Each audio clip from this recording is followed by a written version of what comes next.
Hey everyone, this is Josh Friedman with 10 Digital Media, and I'm so excited to be here today with Brian Dozer, who is the president of VitalLink. I can tell you that VitalLink is an organization that I've been associated with for a long time now as a volunteer. I volunteer many hours every single year to work with students, work with other businesses, and work with teachers. And I'm just really excited you're here today, Brian. How are you? I'm doing just great. Thank you very much for Oh, having it's my me. pleasure. So let's just start with letting everyone know, what is VitalLink? So VitalLink is a nonprofit that operates in the career and technical education space. And what I mean by that is we serve as an intermediary between businesses and education in our mission to introduce high school students, middle school students, and even some college students to opportunities in the career and technical space. So, for instance, students who might want to get into data analytics, or students who might need to learn about automotive technology type jobs. And so we put on events and provide advisory boards and host all kinds of meetings with an eye towards introducing those students to those career opportunities. And when you say meetings, I mean, you're talking about meetings of groups of people from small boardrooms all the way up to thousands and thousands of people that are coming together at your larger events. Is that correct? Yes, yes. We do everything from, a very small, intimate advisory board for, I think you on our panel at the Digital Media Advisory Board may have 15 or 20 people in a room, up to our student leadership conference, which was postponed, but we were expecting 2,700 students to be at that event. I understand. So that brings us to the next question, which is how is VitalLink adapting to our current situation?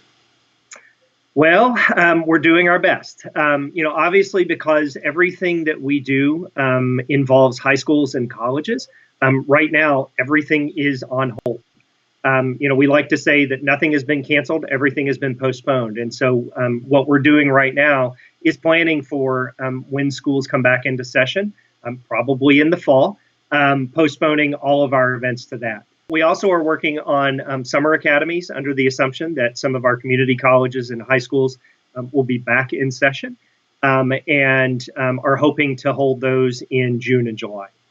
All right. And VitalLink kind of, my understanding is you work with three major different groups. One is education, K through 12. One is Mhm. the college systems that we have, and then obviously industry. And my part in it, which I've been really happy to be part of, is lecturing either to students K through 12 or having a booth or a table at a large event that parents can come and learn about digital media careers, digital media jobs. I've lectured quite a few times about being a drone pilot and getting careers within the drone industry. And then, of course, you guys are connecting business to education as well. So I've sat on panels. Recently I sat on the digital media panel. I kind of want to go through each of these different groups and kind of, what are you seeing right now, starting with education? What are they doing right now to kind of continue to try to function as normal as possible? Yeah, so if I start with the K through 12, obviously everyone's at home. And so school systems are trying to move everything to an online setting, whether that's synchronous or asynchronous, and get the students the education that they are supposed to be getting. School systems need to make sure that ninth graders are ready for 10th grade next year. And so they can't just stop what they're doing in March and say, okay, next year you're in 10th grade. There is, up to a third of the school year that's being missed by some school systems. And so they are trying to move everything into an online setting. I know that the Orange County Department of Education and a lot of the school districts are really putting into this. But I can tell you one of the things that they're really struggling with is students actually attending and doing the work. Because students are not used to this, and because a significant portion of our students come from areas where they may not have the bandwidth, high-speed internet. They don't have enough, no matter where students are. What I've heard from some educators is that there just aren't enough computers in a house for everyone.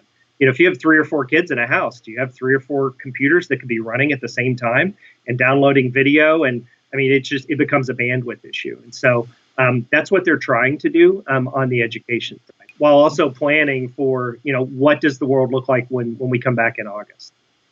Yeah, and I know in the video world, I'm hearing stories about families sharing the video camera. That you only have one computer that has a webcam, or you have one webcam that's traveling from student to student. And in families with multiple kids, it's a hard situation right now. It also makes me think, though, colleges like Coastline College, that's had an online program for the last 20 plus years, Right. was way ahead of the curve, and I won't say they're thriving because they have other programs as well, but students who've been taking online classes with teachers that are used to teaching online classes, I feel like kind of have an advantage right now. And I think those programs we're going to kind of continue to see kind of functioning just as normal because they're used to already being online. Right. Delivering education online, whether as an administrator or the college or university as a whole, or as an instructor, is much different from delivering it in the classroom. And then the same thing applies on the student side. Every student learns differently. Some learn by doing, some learn by listening, some learn by seeing, and participating in a class online requires actually a lot more focus and a lot more attention. Because I used to work at a university, and one of the things I used to say to my students is, in an on-ground setting, in an actual classroom, if you miss a day, you just miss what happened right then. But in an online classroom, it's a bit like a river, and so if you get out of the river and take a break, the river keeps going, and now you have to get back in and get caught up to everyone else. And so for a student in an online setting, the consequences of missing a class period or missing a video can be much greater than for a student who is in an on-ground setting. Well, and from an educator's perspective, I also see a difference in just having a teacher that's used to teaching online.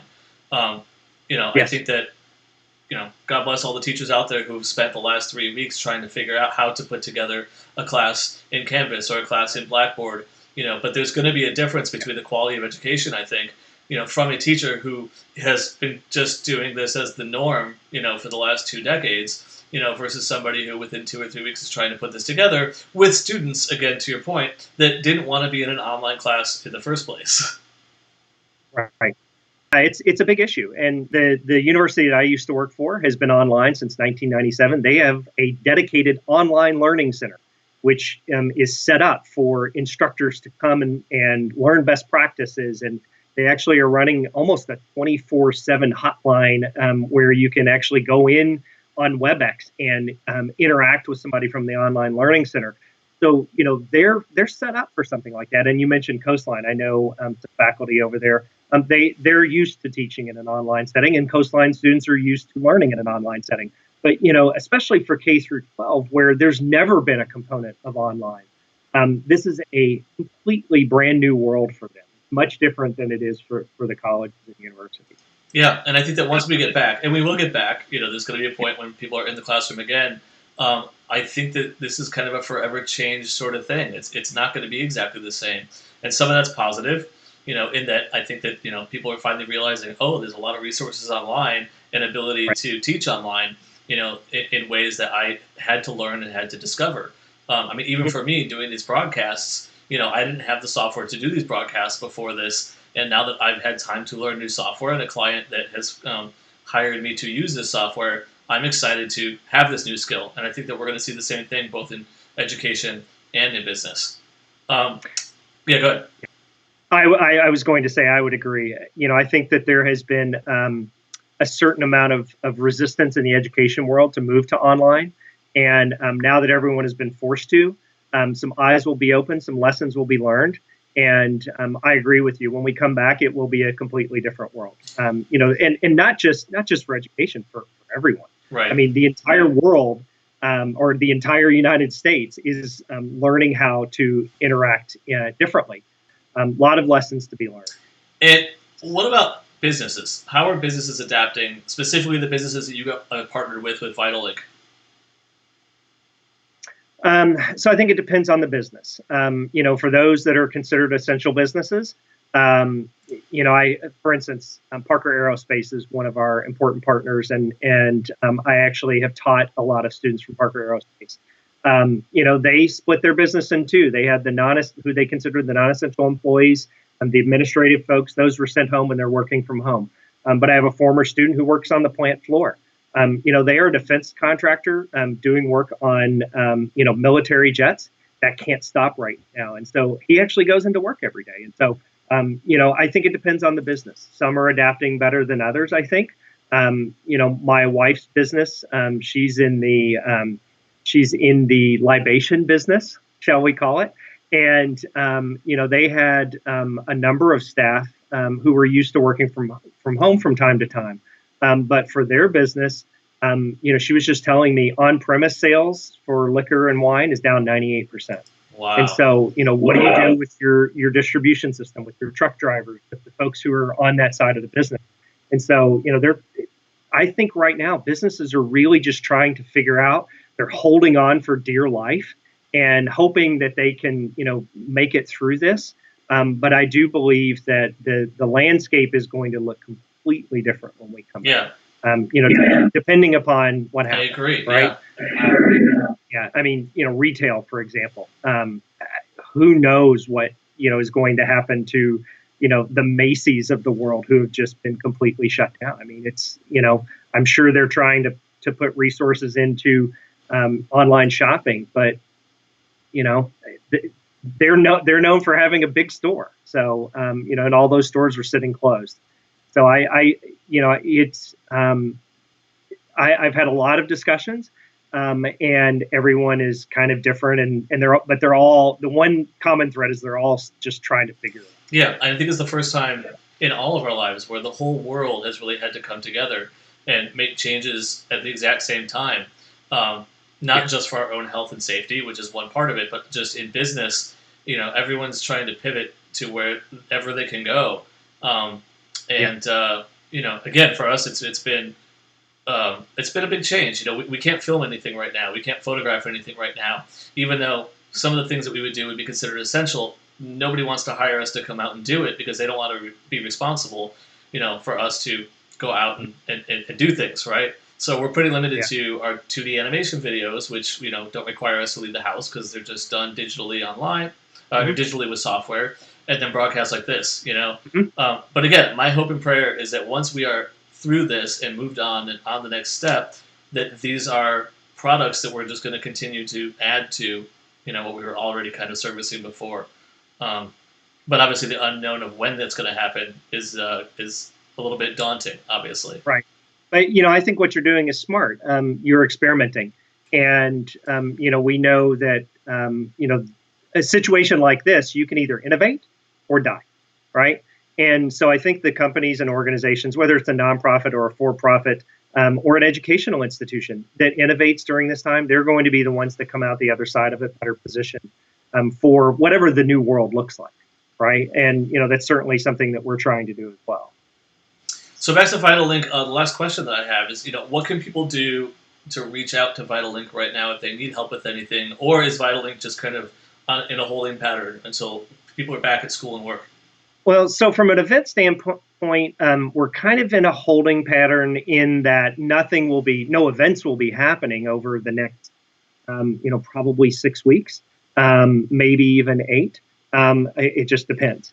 But that doesn't mean we're out of business. What I have said to the staff and what we're in the process of doing is reaching out to the career and technical education directors at every one of our partners and saying, hey, we've got soft skills videos. We have curriculum from a program that we do called Learn to Launch that is focused around career exploration, learning about different types of interviewing skills, and learning what your personality type is, and whether that be through MBTI, the Myers-Briggs, or something along those lines. So we have a lot of curriculum and a lot of video and a lot of assets that we've already developed. And so what we're trying to do is ensure that our partners understand this. And so if anyone out there needs help along those lines, right now we are more than willing to work with anyone. Obviously we're a nonprofit, so our margins are thin. So, we're doing whatever we can to position ourselves for when we come through the other side of this. The other part of what we're doing and what I would ask for anyone is to follow us on our social media. You can find us on LinkedIn and Twitter and Facebook and Instagram. we have never been a big marketing organization. And so during this downtime, what we are doing is putting a lot of our resources into building out our social media presence. I'm sure you've seen some of it, Josh. The picture of me with my dog. We started, what your stay-at-home office look like. We're doing something called distance learning adventures, where we have students and teachers sending us in unique things that they're working on in their home classrooms, to try and spread some good news about what's going on in the world. And so, what I would say is, for anyone who's interested in learning more about us, follow us on social media, check out the website, and then if you need our help, reach out to us. We're more than willing to work with anyone at this point. That's really great. And what is the website? It is vitallinkoc.org. All right.